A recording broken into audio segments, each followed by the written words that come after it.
Hello,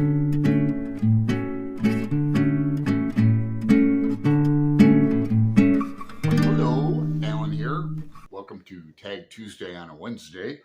I'm going to do Gareth's original tag called the Jim Henson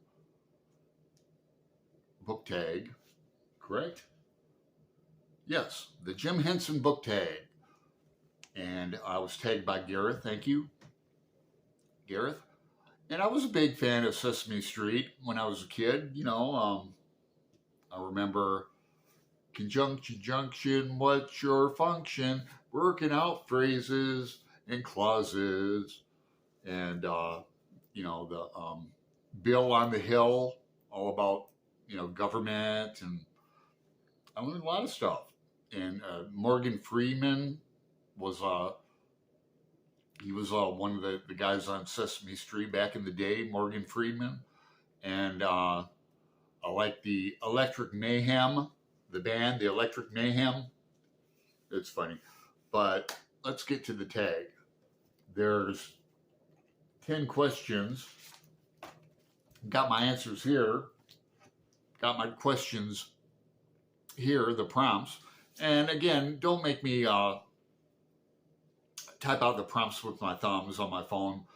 Go back to Gareth's original tag, or Michael Romeo did this. Ali has done the tag. MJ's done the tag. A lot of people have done the tag. And now I'm going to do the tag. So prompt 1, Sesame Street. Name a book that taught you something. Well, I read this last November for Nonfiction November. Been on my shelf for a long time. It's The Fiery Trial by Eric Foner. It won a Pulitzer Prize. And I learned a lot. All this part here, all this is notes. It has extensive notes in it. About a tenth of the book is notes. Very informative. Abraham Lincoln and American Slavery. Highly recommend it. 2,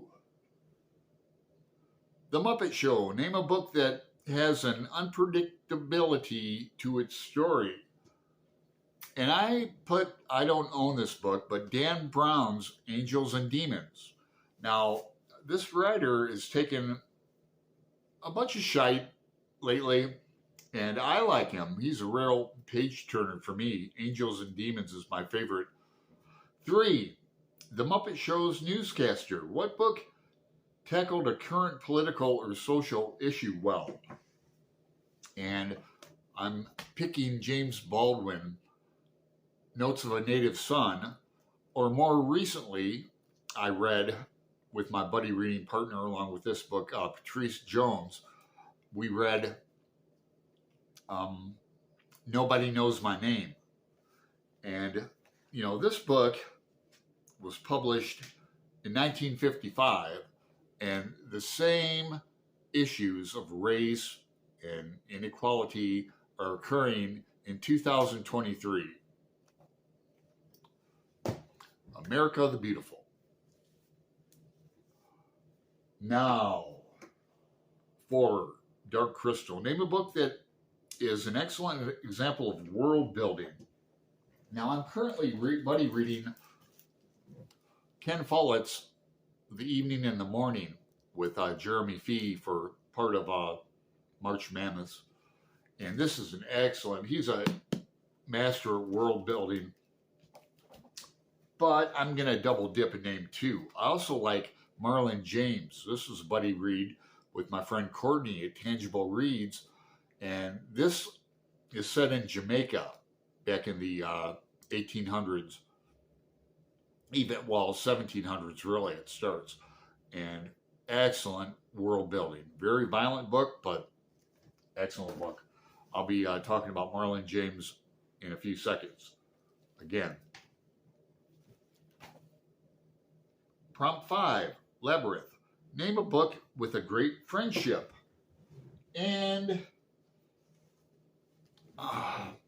Adventures of Huckleberry Finn. Not The Adventures, just Adventures of Huckleberry Finn. The Adventures of Tom Sawyer, but Adventures of Huckleberry Finn. The friendship between Huck and Jim is classic. 6. The Storyteller. Name a book with great storytelling.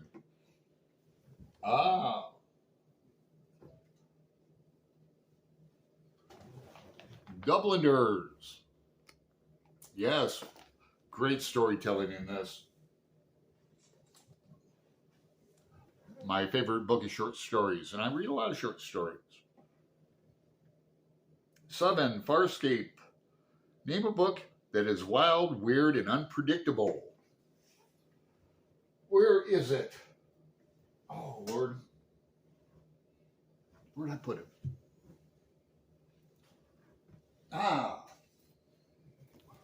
William S. Burroughs, Naked Lunch. Or, why not? I'll double dip. Another recent buddy read with Flossie at Grape Jelly Library, and that is A Confederacy of Dunces by John Kennedy Toole, another Pulitzer Prize winning novel. 8. Dinosaurs. Name a book with a great monster in it. And here we go with Marlon James again. Many monsters in here. This is an excellent book.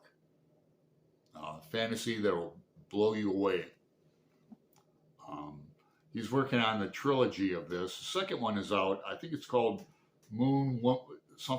Spider Woman. And I've read it. And it's good. It's good, but this is the bomb. Or my favorite monster is in Shakespeare, The Tempest, Caliban. I think I'd make a good Caliban. 9. The Never-Ending Story. Name a book that is too long.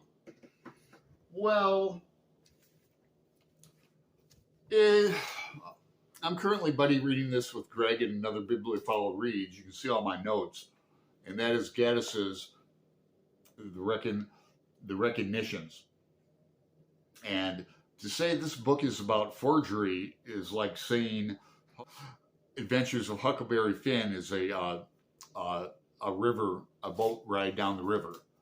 It's packed with information and characters. I'd say it's a character-driven novel, but you can see I don't have many notes as I do in the beginning. I think it could have been cut down. And if I have to pick, I've read J.R. 2 by Gaddis, and I think I prefer J.R. to The Recognitions, but I am enjoying the novel very much. 10. Fragile Rock. Name a book with little creatures in it. And, I could refer back to this, a lot of creatures in here. But I'm going to do a tongue-in-cheek and say The Sound and the Fairy. And the little creatures would be Caddy, Quitten, and Jason. Little creatures that grew up to be big creatures. And so I'm going to tag some people. I've looked through everyone who's done this, and they've tagged about all my friends, except for a few. I'm going to tag Brandy at the Booklectic, and who else? I'll tag Aaron Facer. I don't think he's done this. And that's enough. I'll just tag 2 people this time. I usually tag like 100, but hey, thanks a lot. And if you like this, consider subscribing or liking. I'm at 581 subscribers. I'd like to get up to 600 sometime in my lifetime. So I need like 20 more, and then I can do a Q&A. All right, take care, have fun, ta-ta.